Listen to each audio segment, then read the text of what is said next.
지금부터 단계별 블로그 작성기를 사용해 보도록 하겠습니다. 일단 시작하자 버튼을 누르면 이렇게 질문을 해 줍니다. 여러분들은 여기에 맞게 내용을 입력하면 되는데 제가 오늘 쓸 주제는 구글 광고를 한번 해 보겠습니다. 그래서 어떤 주제로 작성하기 원하나요? 라고 하기 때문에 구글 광고에 대한 종류와 각 광고 상품에 대한 전반적인 소개를 하는 글을 작성하고 싶은데 핵심 키워드는 구글 광고이고 누구를 대상으로 쓰는 글이냐 하면 퍼포먼스 마케터를 위한, 그리고 톤 앤 매너는 전문가적 상세한 설명, 다양한 예시 요렇게 넣어주면 자 요렇게 제목을 제안해 주는데요. 요 중에 마음에 드는 제목을 선택하시면 됩니다. 그런데 이걸 보고 나는 제목을 좀 수정하고 싶다, 예를 들면 요렇게 땡땡이 들어가는 경우에 땡땡 없이 다시 제목을 만들고 싶어 라고 하면 요렇게 여러분들이 원하는 요소를 넣어주시면 됩니다. 자 그러면 거기에 맞게끔 제목들이 나오게 되고요. 저는 제목 1번이 마음에 드는데 너무 길어. 그래서 1번을 좀 더 짧게 주목도 있게 작성해 주는데 3가지 예시를 알려달라고 요청을 했습니다. 여기 또 땡땡이 들어있어 가지고 이번에는 질문 부분에 이렇게 넣어서 다시 만들어 보겠습니다. 이렇게 여러분들이 원하는 제목이 나올 때까지 계속 수정하고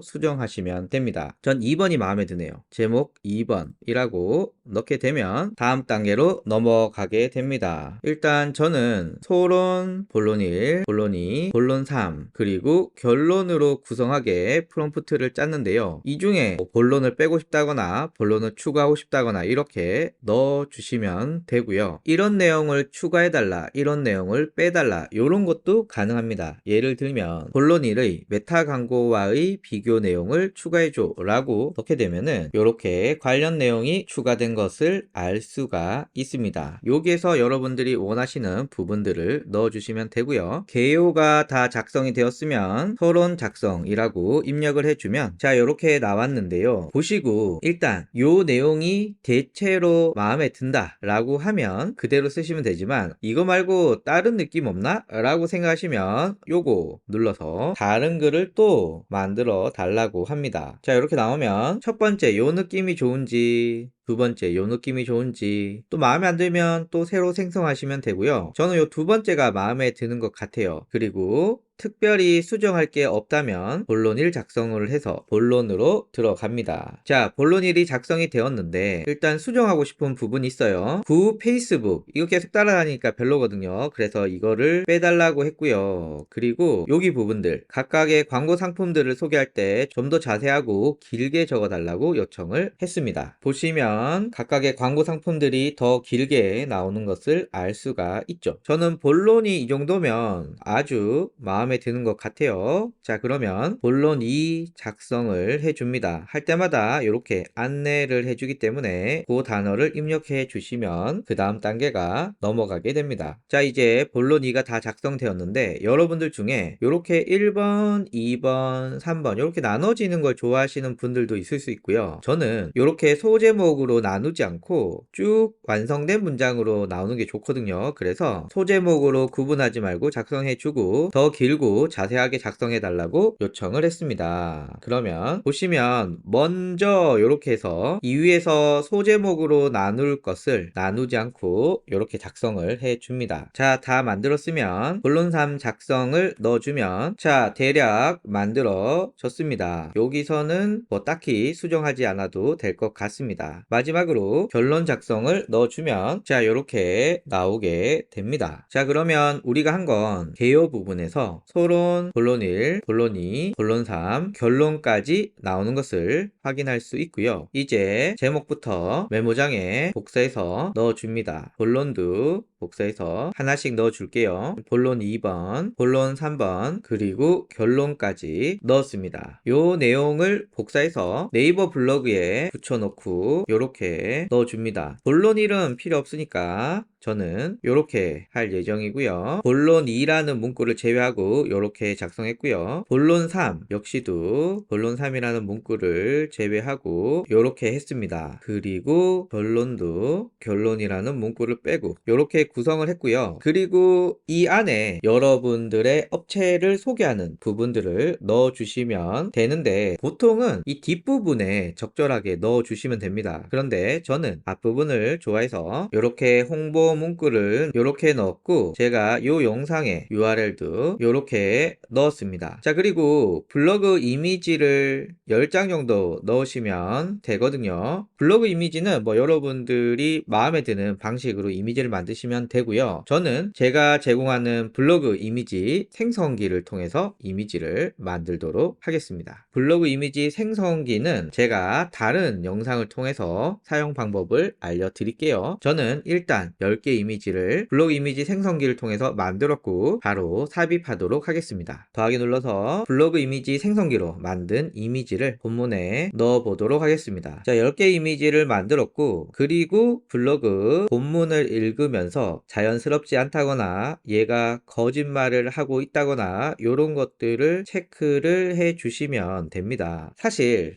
저도 블로그 글 쓰면서 초반에 챗GPT로 글을 만든 다음에 엄청나게 자세하게 살펴보면서 이건 말투가 좀 이상하네, 이거는 좀 맞는 내용인가, 내가 더 추가해야지, 이렇게 했었는데 사실 이게 제일 좋아요. 제일 좋은데 바쁘다 보니까 지금은 대략 읽어보고 뻥만 아니면 거의 그대로 쓰고 있고요. 말투도 저는 좀 딱딱한 글을 많이 쓰다 보니까 그렇게 눈에 걸그치는 일은 잘 없더라고요. 자, 이렇게 하고 이제 발행을 해줍니다. 카테고리, 주제, 그리고 태그는 요 정도만 넣어줄게요. 그리고 발행을 해주시면 끝입니다. 자, 그래서 정리하면은 시작하자라고 넣게 되면 블로그 글을 쓰기 위한 기초 정보를 물어보고요. 거기에 맞게 내용을 입력하며 제목을 추천해주고, 어떤 제목이 마음에 든다고 정해주면 그 제목에 맞게 서론과 본론, 결론을 만들어주고, 이제 서론부터 하나씩 작성을 해 가시면 됩니다. 본론 1번, 여기는 본론 2번, 여기는 본론 3번, 그리고 결론까지 하시면 되고, 그리고 이것을 블로그에 적절하게 사용해 주시면 끝인 거죠.